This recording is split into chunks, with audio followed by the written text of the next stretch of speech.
দুচকুৰে মাজতে সপোনে বাগৰে উমানে জোকালে জীৱন বৰণীয়া কিমান ৰহণীয়া জোনাকীয়ে যাকে কবৰে কি জানি মনৰ জুনুকা জোনাকে জোনাকে এধাৰে এধাৰে চিঞৰি মোৰ আকাশে কবনে বাৰু মোৰে কাহিনী উভতি নাচাওঁ নিজকে বিচাৰি ঠিকনাৰ গোলাপে পাহি শকুন্তলা ও শকুন্তলা শকুন্তলা ও শকুন্তলা ও শকুন্তলা। কথাটো কিন্তু অকণমান গুৰুত্ব সহকাৰে ল'ব দেই বাইদেউ, নহ'লে কিন্তু পিছত পস্তাব। মানে আপোনাৰ আগলৈও নাই পিছলৈও নাই, মাত্ৰ এটা ল'ৰা, আৰু দেউতাক নথকাকৈ ল'ৰাটোক কেনেকৈ ডাঙৰ কৰিছে সেইটো আমিহে জানো। তাতে উৎপলৰ দিয়কচোন আজিলৈকে একো বদনামেই ওলোৱা নাই, গতিকে অলপ ভাবি চিন্তি চাব। কথাবোৰ এনেকৈ ওলাইছে? এনেকৈ ওলাইছে মানে ইয়াতকৈও বেয়াকৈ ওলাইছে। মইতো একোৱেই কোৱা নাই, কথাটো ইয়াতকৈ বেয়াকৈ ওলাইছে। মানে মানুহবোৰে কিবা বুবা কৰি আছে। তাতে উৎপলে আনৰ ঘৰৰ বোৱাৰী এজনী আনি নিজৰ ঘৰ টকাটো মানুহে কিন্তু অলপ বেলেগ দৃষ্টিৰে চাইছে। কি? বাইদেউ, মানুহৰ ইমান নিজ মানসিকতা হ'ব পাৰেনে? কিমান মানুহৰ মুখ বন্ধ কৰি ৰাখিব? কিন্তু মানৱতা বুলিতো কথা এটা আছে। মানুহক সহায় কৰিবলৈ গৈ যদি মানুহ বদনামী হয়, তেতিয়াহ'লে দেখোন মানুহে ইটোৱে সিটোক সহায় কৰিবলৈ বাদ দি দিব। বদনামটো গাবলৈ আপোনালোকেইতো সুযোগ দিছে। কি দৰকাৰ আছিলে লোকৰ বোৱাৰী এজনী আনি ঘৰত ৰাখিবলৈ? সেইজনীক উলিয়াই দিয়াৰ কিবা এটা ব্যৱস্থা কৰক, নহ'লে কিন্তু আপোনালোকৰ আৰু বদনাম হ'ব। সেইটো হয় পিছে। গতিকে সোনকালে সিদ্ধান্ত এটা লওক। ঠিক আছে বাৰু, মই এতিয়া গৈ থাকোঁ। মোৰ কাৰণে এইখন ঘৰত বহুত অশান্তি হৈছে। উৎপলক মই নিজৰ ল'ৰাৰ নিচিনা ভাবোঁ, গতিকে তাৰ কিবা এটা বদনাম ওলালে সহ্য নহয়। মোৰ বাবেও উৎপলৰ বদনাম হৈছে। সি মোৰ কাৰণে কি কৰা নাই, গতিকে মোৰ কাৰণে তাৰ বদনাম হোৱাটো মই কেতিয়াও সহ্য কৰিব নোৱাৰোঁ। মই কিবা এটা কৰিব লাগিব। বৌ, উৎপল আহিলা? ৰ'বা, মই তোমাৰ কাৰণে পানী এগিলাচ লৈ আহিছোঁ। নালাগে বৌ। তেন্তে কোৱাচোন, মাৰ খবৰ কেনেকুৱা? মায়ে কি কৰি আছে? কি হ'ল একো নোকোৱা যে? কোৱা আকৌ। বৌ, সঁচা কথাবোৰ ক'ব নোৱাৰি, বৌ নহ'লে বৰ কষ্ট পাব। উৎপল, নাই বৌ, আজি মাক লগেই নাপালোঁ নহয়। মানো ক'ত গৈছে? ওচৰৰ কাৰোবাৰ ঘৰলৈকে গৈছে চাগে। তুমি অলপ সময় ৰৈ মাৰ খবৰটো লৈ আহিব লাগিছিল উৎপল। মই বহুত সময় ৱেইট কৰিলোঁ বৌ, মাক লগেই নাপালোঁ। আনকি ঘৰত তলাও লাগি আছিলে। হয় নেকি? ক'ত বা গ'ল মা? হ'ব দিয়া বৌ, তুমি চিন্তা নকৰিবা। আকৌ এদিন গৈ মই খবৰ লৈ আহিম। তই কি কৰিছ এইবোৰ? পাগল হৈছ তই? মোক খাবলৈ দিয়া, মা মোক শেষ হৈ যাবলৈ দিয়া। মা, আৰু এই দিনটো চাবৰ বাবে মই তোক জন্ম দিছিলোঁ। হা, মই শকুন্তলাক পাহৰিব খোজো মা, আৰু সেইকাৰণে তই এইবোৰৰ আশ্ৰয় লৈছ। নহ'লে মই কি কৰিম মা, তুমিয়ে কোৱা। তই শকুন্তলাৰ সকলো স্মৃতি মনৰ পৰা আঁতৰি পেলা, তেতিয়া হয়তো তই তাইক পাহৰিব পাৰি। মা প্লিজ। শকুন্তলাই মোৰ মনত যি আঘাত দি থৈ গ'ল, সেই আঘাত মই কেতিয়াও নাপাহৰোঁ। তই সকলোবোৰ স্মৃতি মচি পেলাব লাগিব, পাহৰি পেলা তই তাইক। এটা দুঃস্বপ্ন বুলি ভাবি ল, আৰু তই ভাবি ল যে তই কেতিয়াও দ্বিতীয় বিবাহ কৰোৱাই নাছিল। তই এবাৰেই বিয়া পাতিছিলি, সেয়াও মৰমী। শকুন্তলা নামৰ কোনো নাৰী তোৰ জীৱনলৈ অহাই নাছিল।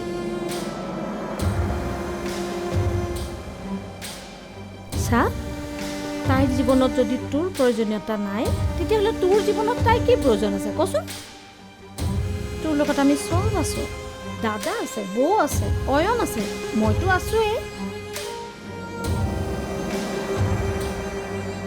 তই সকলোবোৰ পাহৰি যা তই কেতিয়াও অকলশৰীয়া অনুভৱ নকৰিবি বুজিছ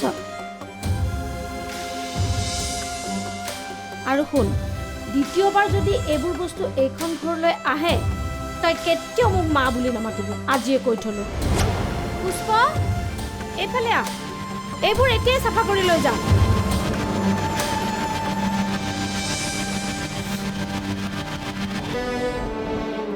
সদায় ইয়াত থকা ফটোখন ক'ত যাব পাৰে অভিনয় নকৰিবা শকুন্তল অভিনয় আৰু মই তুমি অভিনয় কৰিছা আপুনি এইবোৰ কি কৈছে মই ঠিকেই কৈছোঁ কি ফটোখন তুমি আঁতৰ কৰিছা কিন্তু সেইখন ফটো মই আঁতৰ কৰিম কিয় কাৰণ সেইখন মৰমীৰ ফটো আছিল আৰু মৰমী মোৰ প্ৰথম পত্নী আছিল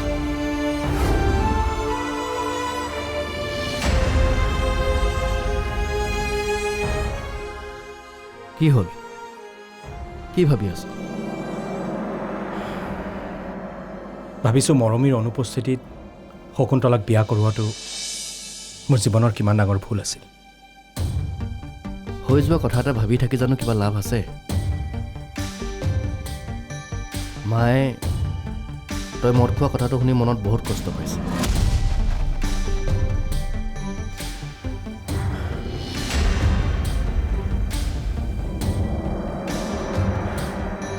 জানো জানো যদি তই এনেকুৱা কাম কিয় কৰিলি তই জানো দেউতাৰ অবিহনে মায়ে আমাক কিমান কষ্টত ডাঙৰ কৰিছিলে আমি এইখিনি পৰ্যায় পাবলৈ মায়ে আমাৰ কাৰণে কিমান কষ্ট কৰিছিলে গতিকে এতিয়াৰ পৰা মায়ে কষ্ট পোৱা কোনো কামেই তই নকৰিবি মই তোৰ ভালৰ বাবে কৈছোঁ তই কেতিয়াও বেয়া বস্তু নাখাবি হ'ব দে দাদা মই তোক কথা দিছোঁ তহঁতে বেয়া পোৱা কোনো কামেই মই নকৰোঁ তই এতিয়া অলপ ৰেষ্ট ল মই জানো তই মানসিকভাৱে ভাঙি পৰিছ তই এতিয়া আৰু এইবোৰ চিন্তা কৰি নাথাকিবি মই আহি আছোঁ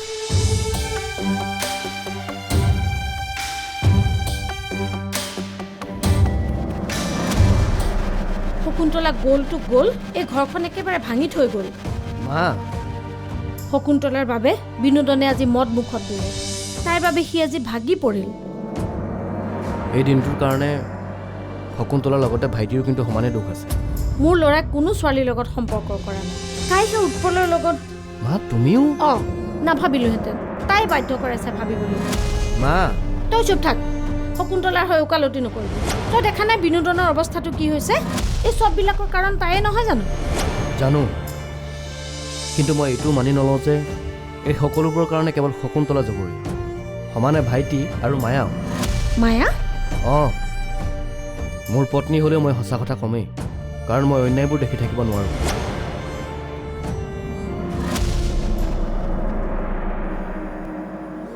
মা তুমি মোক মাতিছিলা অঁ বাবা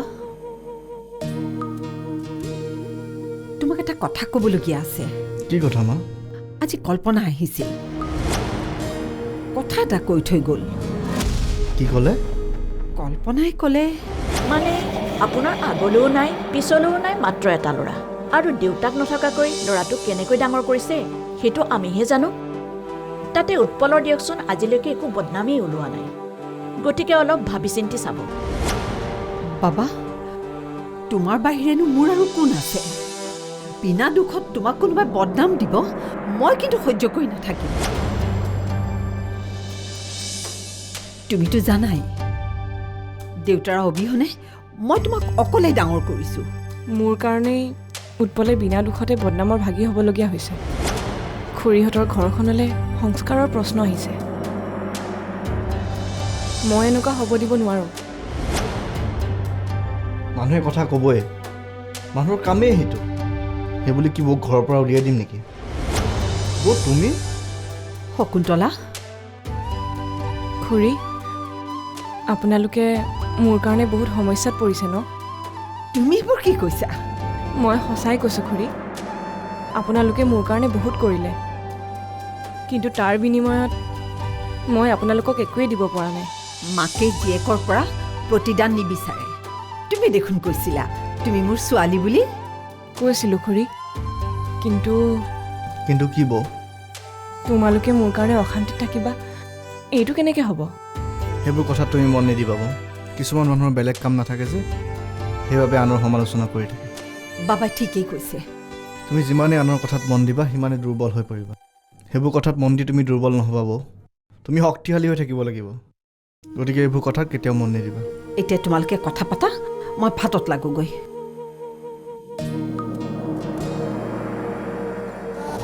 মা বিনোদন আৰু শকুন্তলাৰ মাজত ৰিলেশ্যনটো একেবাৰে ভাঙি গ'ল জানা প্ৰথমে মই শকুন্তলা আৰু উদয়নৰ মাজত ৰিলেশ্যন আছে বুলি প্ৰুভ কৰিলোঁ আৰু তাৰ পিছত বিনোদনৰ মূৰত এনেকৈ বিষ সুমুৱাই দিলোঁ যে এতিয়া সি শকুন্তলা আৰু উৎপলৰ মাজত সম্পৰ্ক আছে বুলি সন্দেহ কৰে আনকি নিজৰ সন্তানটোকো নিজৰ বুলি ভবাই নাই উৎপলৰ বুলিহে সন্দেহ কৰি আছে মায়া হা কি কথা পাতি আছা এওঁ বাৰু মোৰ কথাবোৰ শুনা পালে নেকি মায়া মই মানে কাৰ লগত কথা পাতি আছিলা মাৰ লগত মাৰ লগত সেইটো কথা ক'বলৈ ইমান ভয় কৰিব লাগেনে তুমি কথা পাতা আচ্ছা শুনাচোন ডিনাৰ ৰেডি হৈছে নে খবৰ ল'বাচোন মোৰ মানে বহুত ভোক লাগে তুমি ঠিক আছে। কথা পাতি লোৱা মই ভাৰ্গৱৰ ওচৰত আছোঁ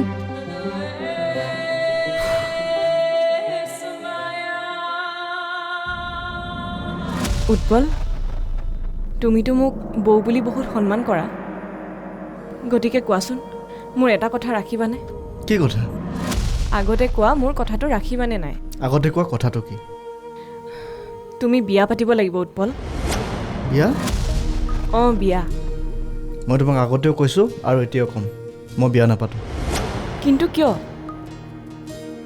মোৰ মন নাই বৌ তুমি বিয়াত মত দিবই লাগিব মোক এইবোৰ কথা নক'বা বৌ মই তোমাৰ কথা ৰাখিব নোৱাৰিম আই এম চৰি তুমি আচলতে মই শান্তিত থকাটো বিচৰাই নাই মানুহে আমাৰ সম্পৰ্কটোক লৈ কি কি কৈছে তুমি শুনা নাই শুনিছোঁ কিন্তু তাৰ পাছতো তুমি বিয়া নকৰাও বুলি কৈছা তুমি যদি বিয়া নকৰোৱা মানুহৰ মনত সন্দেহবোৰ বাঢ়ি যাব বৌ মই তোমাৰ মনৰ অনুভৱবোৰ বুজিছোঁ কিন্তু মই বিয়া নকৰাৰ এটা কাৰণ আছে কি কাৰণ সেইবোৰ মোক তুমি এতিয়া নুসুধিবা মই এতিয়া ক'ব নোৱাৰিম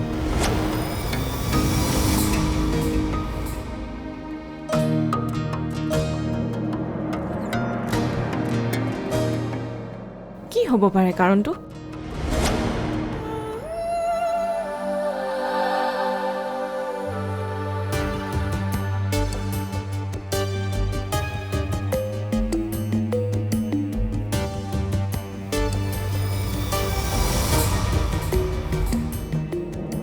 আদিত্য ক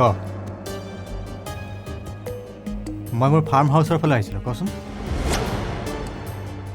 সেইটোনো কি কথা তোৰ কাম হৈ যাব এই দিগন্তৰ মুখত কেতিয়াও না নুশুন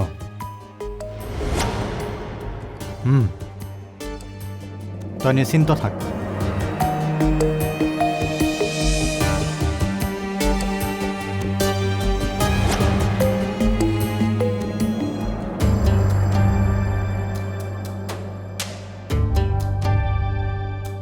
উৎপল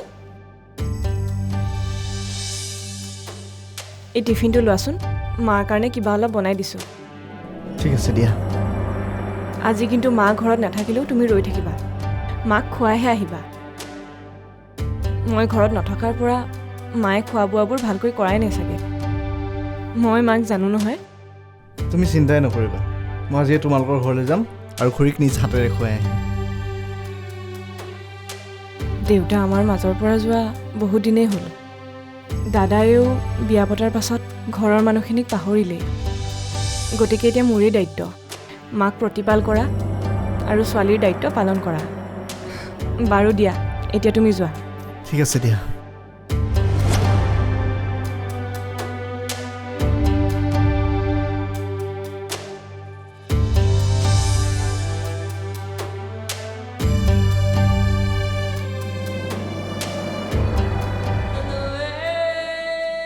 জানো মূৰ্ছনা মোৰ সদায় এইখন ঘৰত একমাত্ৰ বোৱাৰী হৈ থাকিবলৈ মন আছিল কিন্তু শকুন্তলা এইখন ঘৰলৈ অহাৰ পিছত মই সেই পজিশ্যনটো শ্বেয়াৰ কৰিব লগা হ'ল